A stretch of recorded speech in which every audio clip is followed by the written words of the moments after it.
I'm Matt Miller. And I'm Hannah Elliott, and this is Hot Pursuit.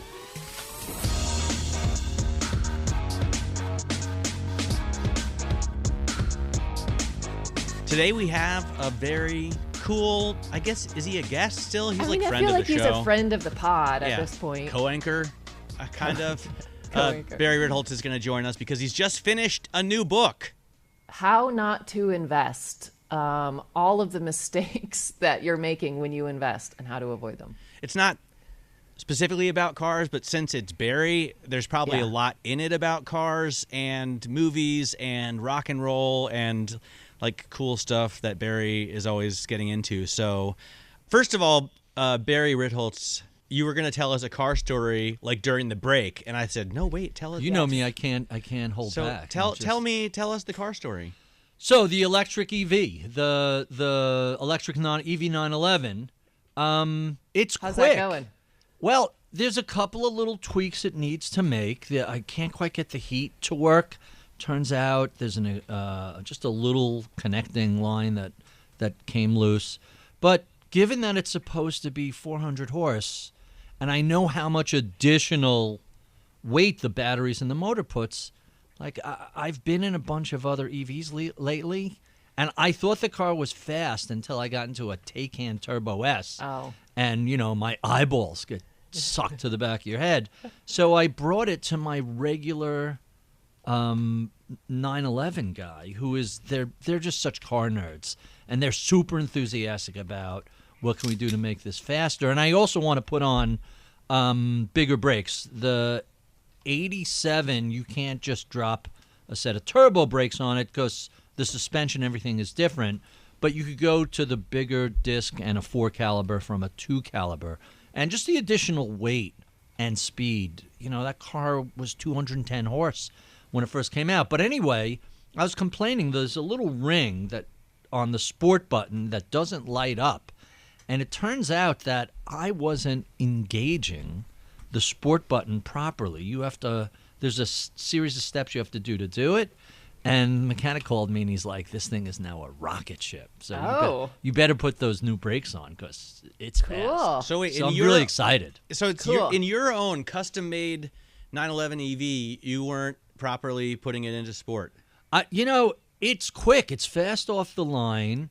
And the problem is generally, look, those cars historically have been a little tail happy, and they were never designed for 300 plus horsepower, right? Like the original G-body 80s series. You don't need much because they don't weigh much. Right. Well, now it weighs a little more. How much does it weigh now? So I've added about 300 pounds. So out comes the motor and the transmission, which is a good couple 100 pounds, and is replaced by a Tesla motor and 2 sets of batteries.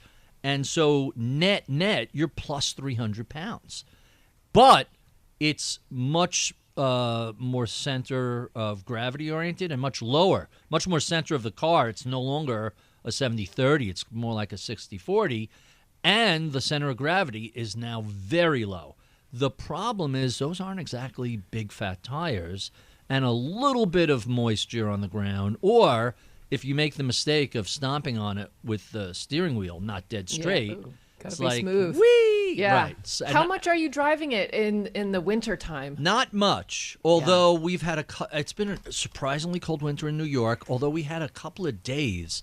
So if it's warm and sunny out, I don't care if it's 45 degrees. The top comes down, and I'm that's taking cool. something else. Yeah, I'll just throw on a bundle scarf. up. Yeah. And, 911s throw off a lot of heat, as do BMWs. So you can take a top down in February. My wife insists on 60.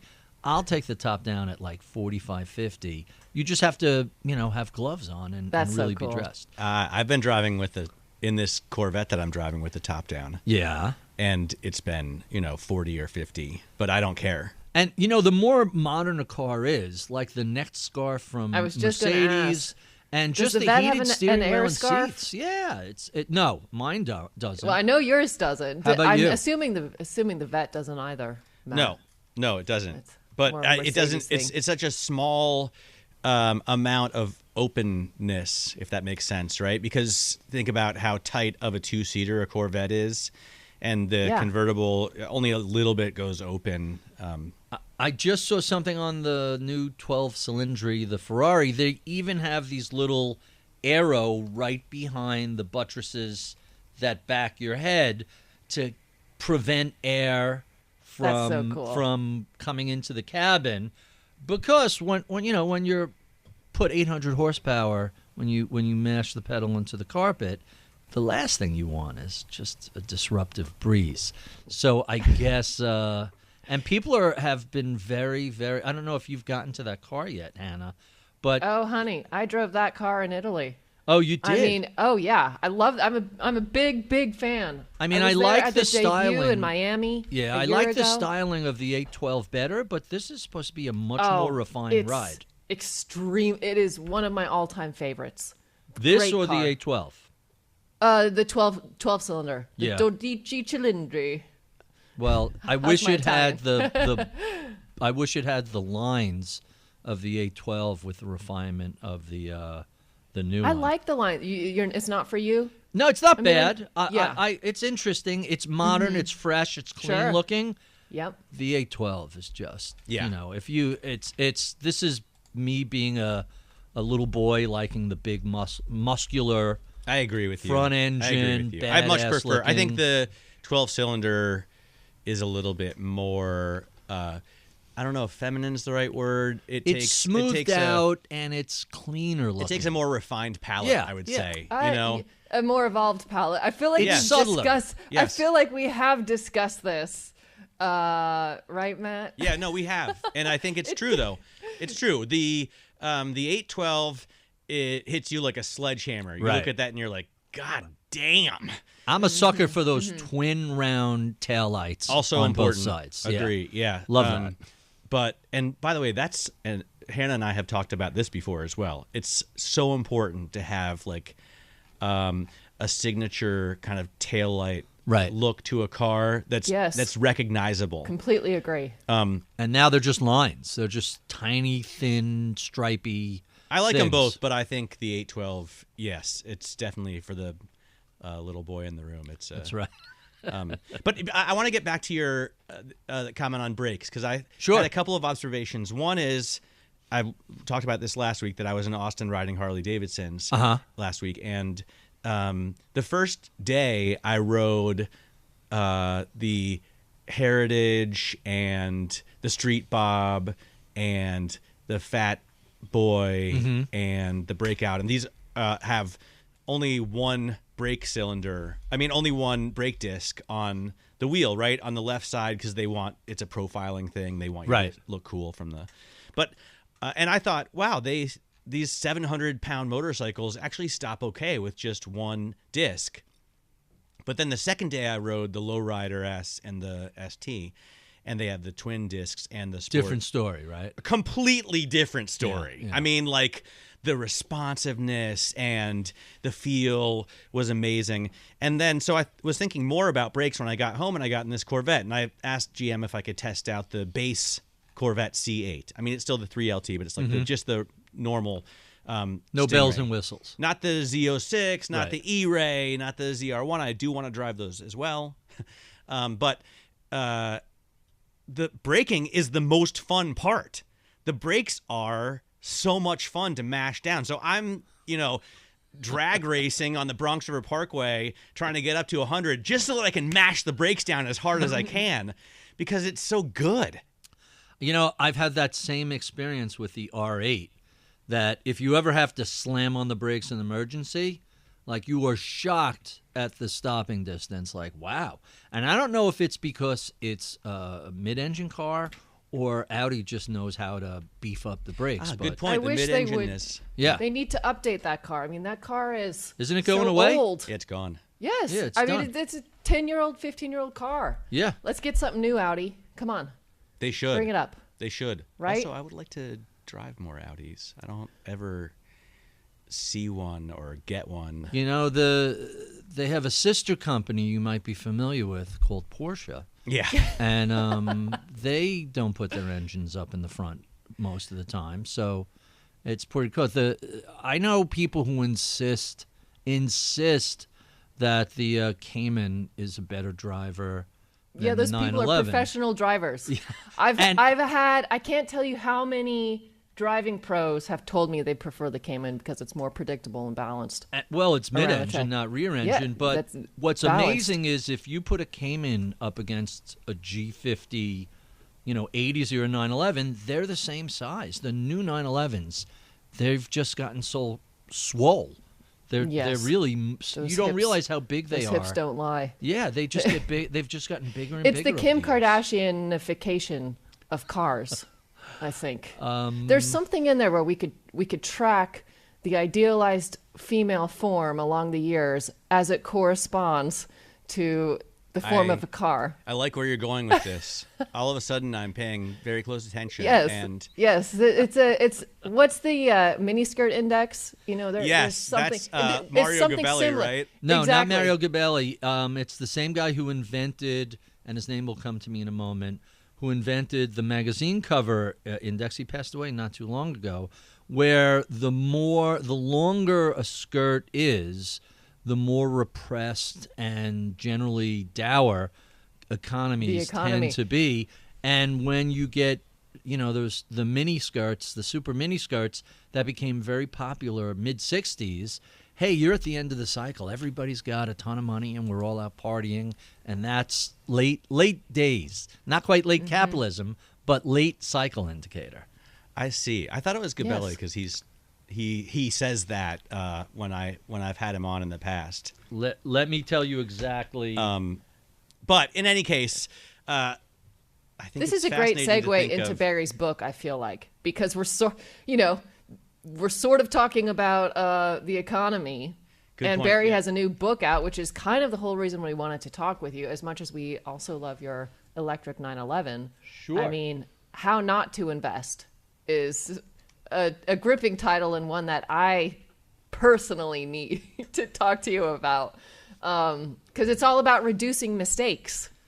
Exactly. We have been. Oh, it's Laszlo Barini. Are you talking about Laszlo Barini? Nope. I'm talking about Paul McRae Montgomery, who's the inventor of the magazine cover indicator, which is actually referenced in the book. But one of the reasons I chose the title, I kind of. What is the book called? How Not to Invest: The Okay. Bad Ideas, Numbers, and Behavior That Destroys Wealth. And I had a couple of friends and a few publishers kind of urge me to write a new book. It's been 15 years since Bailout Nation. And I was reluctant because the thought process was, hey, we've had tens of thousands of books over the past century. People are still telling us how to invest, and people are still generally pretty mediocre investors. And one day I just kind of adopted the Charlie Munger aphorism, invert, always invert, and started noodling around with the idea, what happens if instead of telling people what to do, what happens if we just avoided the unforced errors that lead to problems? By the way, I'm not the first person who thought of this. There's a wonderful book from Charlie Ellis based on a paper he wrote in the 1970s called Winning the Loser's Game. And Ellis points out that when you play tennis, hey, 0.01% of people are professionals, and the pros win by scoring aces, hitting with power, hitting slices, placing it on the line. Like, they win by scoring points. The rest of us, we don't win that way. In fact, we lose through unforced errors. We double fault, we hit the ball into the net, we hit it wide, we hit it long. And if you, and this will be very familiar to what we've all learned at various driving schools. The closest one to me is Skip Barber. But if you play within yourself, stay within your abilities, stay within the abilities of the vehicle and the driver, you make fewer mistakes and you're much less likely to have a bad outcome, whether it's a portfolio or going into a turn too fast. In fact, one of my favorite things you learn in the performance driving school, to bring it back to Hot Pursuit, It's all connected. it is that what we pretend is high performance lessons are really, here's how to learn your abilities and the envelope of the car, the performance parameters of the vehicle, and stay within them. People don't get into trouble necessarily because they're bad drivers. They get into trouble because whatever their skill set is, they exceed that and the vehicle. And it's You're really, over your skis. You're out over exactly, your skis. Exactly. Uh-huh. Every sport has a metaphor for this, but it's really true. Stay within your abilities. Don't make unforced errors. Don't make dumb mistakes. Avoid. In fact, back to Munger, someone once asked him, are you and Warren Buffett so successful because you're smarter than everybody else? Classic Mungerism. He says, we're not smarter than everybody else. We're just less stupid. And stop and think about, Matt doing $150 on the BQE. You want to be less stupid. You want to avoid those sort of risks. And to be clear, it was the Bronx River Parkway. Oh, okay. Oh, that's we got to get that. We got to get that straight. So my bad. I got that wrong. So Barry, how do you even begin to know what your lane is as an investor? How do you even begin to know this is my sweet spot and I really should focus on this area or stay within these bounds? So your default should be, I don't know anything. And it's not that we're all ignorant, but, in the beginning of the book, I go through a history of some very famous forecasts and books and market calls, and you start to realize, and I bring things in from outside of finance, from film and television and music, because I kind of feel everybody can relate to those. Well, and you're a Renaissance man as well. Well, a little. I mean, I'm just easily bored and distracted, so I have to keep myself entertained. But what you find out is that all of these experts, really, their expertise stops. Again, they should know their own parameters and their own limits.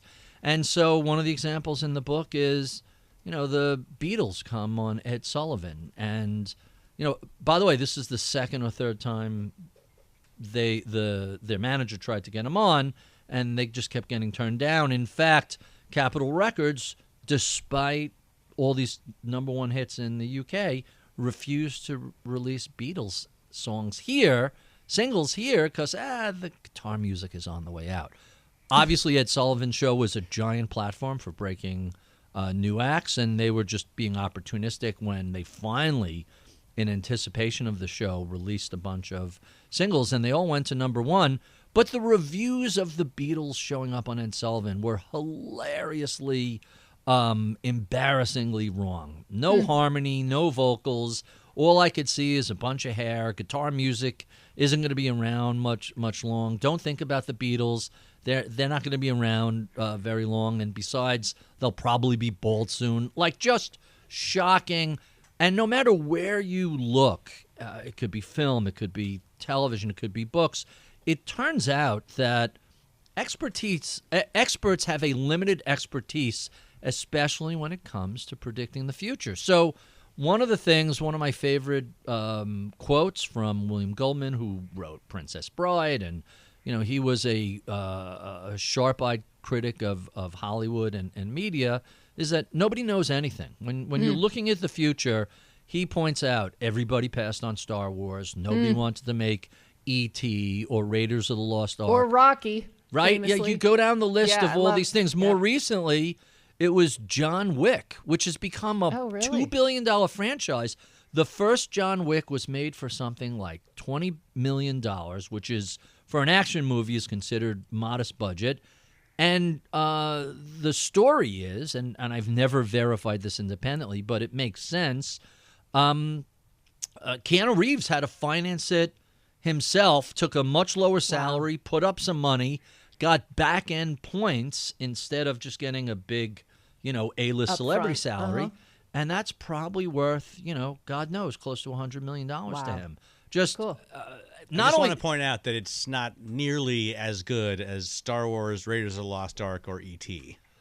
I mean, I've watched all of the John Wicks, and they're okay. You've watched them all. Yes. So as a commercial property, everybody who passed on that said that Matt Miller will never see any of these. He saw all of them. I'm glad they exist for a number of reasons. My entertainment is number one, but also number two, because I hope that Keanu is able to funnel more of that money into Arch Motorcycles, which is which are Is Arch even still around? Amazing. Yeah, still around. I just spoke with a guy, one of the designers at Harley Davidson, who loves those bikes too. But I just wanted to say, like, it's not, E.T. But the key takeaway is that even the so-called experts at the studios, they didn't see it. An A-list at the time. He had already had The Matrix. He had already had Speed. He's an A-list celebrity. Just Hong Kong gung fu, Point Break, using guns and this, here is a retired assassin coming out of retirement because somebody killed his dog. Like, I don't know who said no to that. True, I would definitely say yes to that. But it just goes to show you, stop and think about films are a great example. What you're doing when you greenlight a film is kind of making a forecast what the public's taste is going to be 5 years out. From the day you say yes to whenever that hits the theaters or streaming, a long period of time elapses. And so to bring this back to investing, if you don't know what sectors are going to do really well, whether the economy is going to have a recession or not, whether the market's going to crash, well, really, the basic default should be the core of your portfolio should be an inexpensive total market index. And this way you own everything rather than trying to pick the NVIDIA, whatever the next NVIDIA or Amazon or pick your favorite is that's coming down the road. The next Netflix, hey, buy them all. They increase in size as their own market cap gets bigger and bigger, so you always own them. And that's a very humble way of saying, I really don't know what stock, what sector, what country, what style is going to be the best perform over the next 1, 5, 10 years. So by approaching that with a little bit of humility, you're more likely to have a much better outcome. Now, if you want to, I use the metaphor of a Christmas tree with ornaments and garland.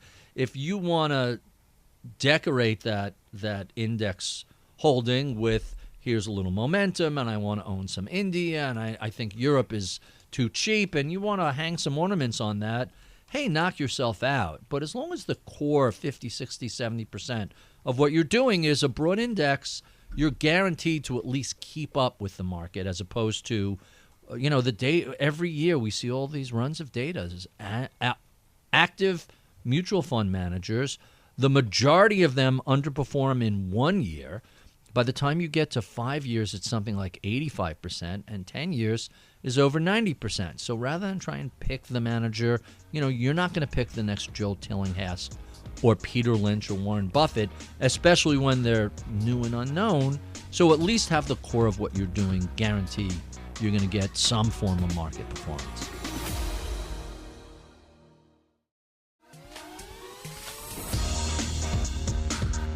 Does your advice in this book apply now when we have a new administration in office? And, I just came back from Miami with a bunch of car sales, and everybody's talking about tariffs and, buying cars as a way to, sink some cash somewhere. Can you talk a little bit about how what you wrote in the book applies, this spring, this summer?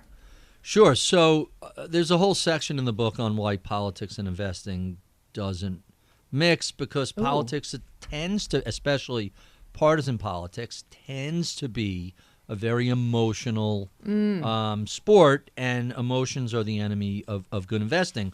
But that said, there's two ways to think about this, and both of these are somewhat helpful, maybe a little unsatisfying. So first, if you're investing for 5, 10, 15 years out, you're saving for retirement or generational wealth transfer. You're not saving for a house in 2 years, but you're looking out. You're going to look out past the next 4 years of turmoil, kind of tune out that noise and think, all right, this is money for 10 or 15 years from now. What happens over the next 4 years doesn't matter in the long haul. That said, you can't just be completely oblivious and ignore the fact that, and this was something I wrote up a week ago Monday on the, it was a week before his quasi-State of the Union address, which was, hey, we all have to be aware of the fact that, yes, you want to tune out the noise if you're looking out 10 years, but in the here and now, we have to admit risk factors are rising. Possibility of a recession is rising. You saw the Atlanta Now GDP. They do these real-time prints, and they get more accurate as the quarter goes on, but they're negative 2.8% for the quarter as of the end of February. That's a kind of ugly print. We have enjoyed... So volatile, though, right? Yep. I mean, that's not a GDP forecast. That's the GDP now. Right then and there, right. And like during the pandemic, at one point you were negative 47%. Not just a crazy number, but that was that day. And it tends to be a version of that. But at the same time, we've enjoyed a VIX, a volatility index, of in the teens for the past 5 years. Not only has it crept up to 20, as of early this week, it was 23, 24. Once you're looking at a 25 VIX, hey, we're suffering drawdowns. We have a lot of volatility. It's a little more nerve-wracking, to say nothing of, we have the exorbitant privilege of the dollar as a reserve currency to the world. What does this geopolitical realignment do to that? What happens when we I don't get the idea of a strategic crypto reserve. It's pointless. You want crypto? Go buy crypto. So all these risks are rising. Listen, I didn't imagine that the U.S. as an ongoing entity, that was at risk. But it used to be pretty much zero, and now it's a non-zero number. So risks are still relatively low across the board. What are the odds that the dollar is no longer going to be the world's reserve currency? Still low, but higher than it was a month and a half ago. So I don't want to just be sanguine and say, look out 20 years and this will all be forgotten. And that's probably true, but the chances of an unforced policy error, the chances of either the federal government making an error or leading to the Federal Reserve making an error, that has continued to increase. There are all sorts of unintended consequences from, the geopolitical realignment, from cutting spending on U.S. aid, on just what's going on with joining forces with Russia. I don't want people spurning to just our put European their head, allies. like, you don't want to just ostrich and put your head in the. But it also, I don't want people to overreact, and so that is the challenge, to split that difference. Can I ask about investing in cars? Because Sure. So I think about what's your strength, right? And Hannah seems to have a great ability to watch the car market and pick I just love it. good entry points, Uh-huh. And then everybody else goes in after her to buy the same vehicles. Is it advisable for Hannah to then invest her, savings in cars rather than the My S&P or $10,000 cash. So the way I look at the car market is, if you buy a good car intelligently, you get to drive that car for however many years you want. I picked up a 560 SL 20 years ago. Nice. I Great. kept that, 86. I kept that. I had that same car. I kept that convertible for like 17 years. And 17 years later, I sold it for what I paid for it. Now, granted, you put a little money Success. into it, insurance, but it was a blast. I had a ton of fun with it. So for Complete me, success. I love that car so much. being able to drive that around and just have fun with it. So most of the cars I've purchased, By the way, how do they drive? Because I love the way they look. I've never Solid. driven one. solid bank vault doors. Yes. They're not especially fast, and I wouldn't want to throw them into a clover leaf at 90 miles an hour. But they're confidence inspiring. Yeah. They're steady. It's Incredibly well built, right? Yeah, they're absolutely just solid. You want to be a little aware if you look at the I think it was the 380 came with the single timing chain, and you had to upgrade that to the double. You also timing want to be chain. aware of how tightly the roof fits, because some of them tend to squeak if it's not properly and sealed. not only that, it's so there's, generally speaking, they're really solid cars. The biggest risk for buying one of those is when those transmissions go, it's an expensive rebuild. Like, the engines are just absolutely brick houses. They're just rock solid. those transmissions occasionally have a tendency to go, and especially if you're heavy-footed, and so you really have to stay on top of that. I don't know what your experience was, Hannah. I would say that's true, but there's always an exception to every rule. And the one we had a 560, an 88, and that car had problems with heat soak that we never ever beat ever. And we kept that car for a year, and it was one thing after another, and ultimately that's what I traded into the Rolls-Royce, which has been far more reliable, completely counterintuitively, and completely counter provincial wisdom, which kind of goes back exactly to what you're saying, Barry, which is you don't know anything. Well, a well-sorted car, and I grew up as never a crazy 911 fan, always a front-engine V8 muscle car sort of guy. But I have to tell you, my entire experience for the past 20 years with a variety of Porsche products is just how well designed and well built they're made. And the old joke is, Porsche drivers buy cars, Ferrari drivers buy odometers. And 100,000-mile Porsche is kind of just loosening up and getting going. In fact, the EV was a 300,000-mile car. And someone bought the transmission and engine because it was That's so cool. It's very drivable and very Wait, you bought the rebuildable. car and then you sold the transmission and engine and put a battery in it. So the folks at Moment Motors, where the car was, they take everything that's gas, the gas tank, the oil, everything that's related out, and a local dealer helps offset the cost ever so slightly of the upgrade they buy the tranny and the engine. Even a 300,000-mile Porsche flat six is still a pretty damn good engine. I'm kind of obsessed with this, the idea that Mercedes-Benz over-engineered cars for, until basically the 90s. Till the technology started coming Or the idea that, I had a 911 for 10 years, and I never, ever had one single mechanical problem with it, and I drove it hard.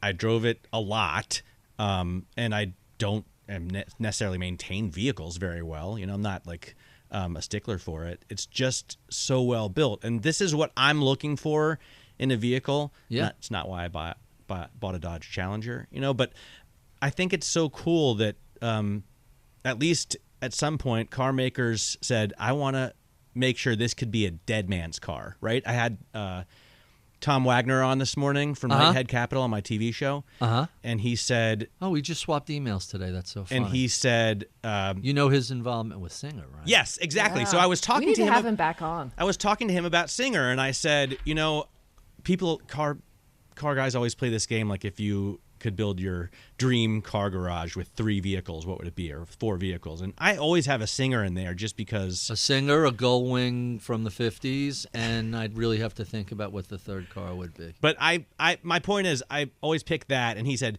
yeah, I think it's a dead man's car. Like Jerry Seinfeld apparently said, that's the car that you buy from a guy who owned it until he died, and then you own it until you die. Right. That's exactly right. I like that concept. I love that concept so much. And I think... And that's why I'm always so hopeful that one day I'll get like a dead man's Mercedes car? Like from the 70s or 80s. I love the just Pagoda. Built so well. Right. Or that. I would love the old SLs, the two. You want the 280 SL with the stick shift?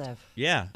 But the idea that manufacturers at one point were not engineering obsolescence, right? They were saying like, we want this to be, Steve McQueen's car until he eats it, and Jerry's going to own it until he eats it, and then, Edna Miller will buy it. I think I emailed both of you that backdated retro mod from Abreu Motors that was up for sale on one of the auction sites. I don't remember that. So Abreu is ABRU or what? ABREU. I think they're in Indianapolis or somewhere. Anyway, sort of like a poor man's Singer, for lack of a better word.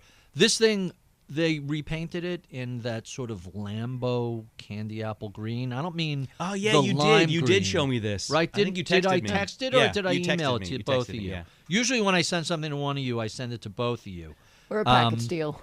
But this went for $350. I was genuinely shocked Because very often what you're paying for when you're custom building a car is, hey, I want this interior and this is how I want this color and that engine and blah, blah, blah. It's so nice. It looks so nice. I'm on the website. It's pretty spectacular. Barry, I want to go, while we're drooling over this, I want to go back to, you kind of started to say, are you buying cars in this climate? I want to go back to when Yes. we're asking, are you putting your money there? I just wildly and completely, because I'm not a kid anymore, bought a new beach house.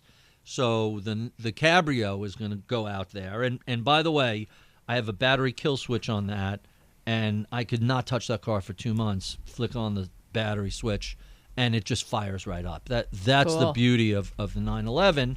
I'm trying to consolidate some cars. So I have an FJ40 I'm going to bring out to the beach and probably sell. And I have the Jeep Rubicon I'm going to take the top off and leave out by the beach. And I'll probably end up keeping that unless I buy a Ford Bronco. Some of the Broncos. I in thought that you sky had one. blue. No, I test drove one for a week. Okay. And it was a lot of fun. But Oh, you mean like a new Bronco Raptor or like an old Resto Mod Bronco? either, just something as like a fun beach car. I've seen a bunch. You don't of, need the Raptor, by the way. I think No, you I can don't. just- I don't like the trucks with 1,000 horsepower. It doesn't make any sense to me. 800 horsepower. Yeah. The handling isn't there. But I certainly, if my big takeaway from the pandemic was vaccines work and life is short. If there's something that you think will float your boat, go get it. It doesn't matter if it's a trip to Italy or a jet ski or, even I had a conversation with someone about, a 15-year-old Mazda Miata with a stick shift, and why Wow. not? For $15,000, I Have don't know how fun. you have more fun on a back road on a sunny day than a perfectly tossable Miata. You don't need to spend 6 figures on a P car or something like that. There are entry points, Completely. and I think that we kind of all get lost. Hannah, you must get lost in Yes. one hypercar after another. I'm concerned we It's all kind surreal. of forget Completely. the simple things in life, and that's a cheap, fun, top-down, Well, inexpensive car. The old cars really do keep me grounded. To your point, yeah, it's easy to get a really warped sense of reality, when we are driving a lot of these new cars for press purposes. I only own old cars, and it really is a wonderful counterpoint and counterbalance. Exactly what you're, because I have as much fun, if not more fun, in the old things, but And they're more best of both beautiful. worlds, I guess. and they're sometimes better made. Every better now built. and then, I'll fall in love with a particular combination of this car in this trim, in this color. So I know a lot of people don't love the Portofinos or the car that came before that. The name is drawing. What, the California? The California. We don't love those. There was a 75th anniversary edition California in this sort of sky blue metallic with a light interior. It was just so spectacular. And I'm like, nobody likes California. And meanwhile, likes the Californias. I think it was a California M. And meanwhile, every person I've spoken with who owns a California says, this is just an endless amount of fun to drive. Mm-hmm. It's still a Ferrari. It's still a 600-something horsepower engine, and it handles great. And while the snobs and the purists hate it, it's still a great mid-engine. The engine is pushed so far back. It's sort of like the Mercedes GTR. Mid-rear. Yeah, it's mid-front. It's behind the front wheels. There you go. That it handles great, and you could pick them up for relatively cheap. I've been seeing the 599s go for, 75, Great 100. Hot. Great car. Hot Right? car. Right? But I don't Kinda think crazy. Not available with the stick. I Yes, think- you can get them with the Yeah, stick. they're very rare. So Right. the They'll go for a little 575, more. the 575, I think, was the last one that was plentiful with the Okay. stick, right? So the 599, they did make a few, but only like a handful I with a stick. just saw one that came up on Bring a Trailer with a stick, and I have no idea what it's going to go for. And I was watching one, and I'm like genuinely shocked in it when they go for 75. There's always a little hair. That's a lot of car. Yeah, it's a lot of car. I love ugly 12-cylinder Ferraris. It's not that ugly. I love the 612. Can I tell you, the 456 is another one that was sort of passed by. It's a classic GT, and that design. I mean, the 550 is spectacular, but the 456 design. It's very subtle. It's aged nicely. But if you're talking about getting a car that's fun and not a six-figure entry point and not new, I think like a C6 Corvette. Those have become really inexpensive. And if Hannah's laughing. Why are you laughing? Why would you go for that era? Because I'm just thinking like big muscle. Like Barry likes big muscle, right? Yeah. He likes a big V8 up front. And they're, easy to get with a stick. And I guess if I want you could go before that, but I wouldn't I don't think I would necessarily want to drive like a C4 or a C5. So if I'm going to go for big muscle with a V8 up front, it's hard to beat my M6. It's a convertible. It's a stick shift. It's about 600 horsepower. It's just a monster. And if you want to just go out for a quiet drive, it can be tamed. But as soon as you unleash it, it's a beast.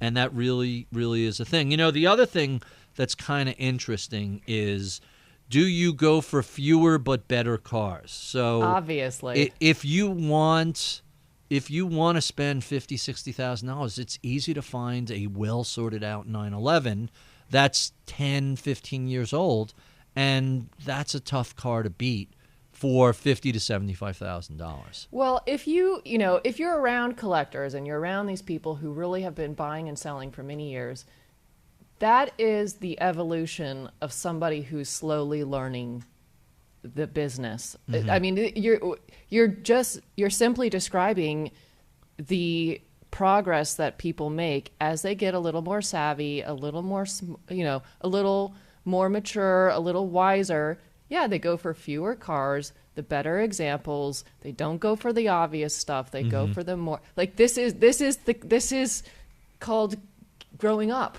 In the There's car some world. of that, sure. There's definitely some of that. The other thing is, there's a lot of personality involved in cars, and I don't know if I've told you guys the story. One day, I'm in the backyard with the dogs, and I could look out over the street behind us, and in front of my backyard neighbor's house is a lime green Huracan Spider. And I ping my neighbor, hey, did you finally go crazy and buy a Lambo? And he says, and I'm horrified about the answer, no, that's my son's friend's car. He's 17. He's a good kid. And I'm like, okay. And just Cringe. Personality-wise, that electric lime green, I can't ever see Also, rolling up somewhere in one of those. An adolescent male driving that much I'd be dead. power. No, no doubt in my Get him mind. in a Miata. Right. Get him in a little M3 or something. Right. But I wonder if that's for the his same own thing. sake. Is that the same thing somebody said, 50 years ago when you rolled up in a lime green, Dodge Charger?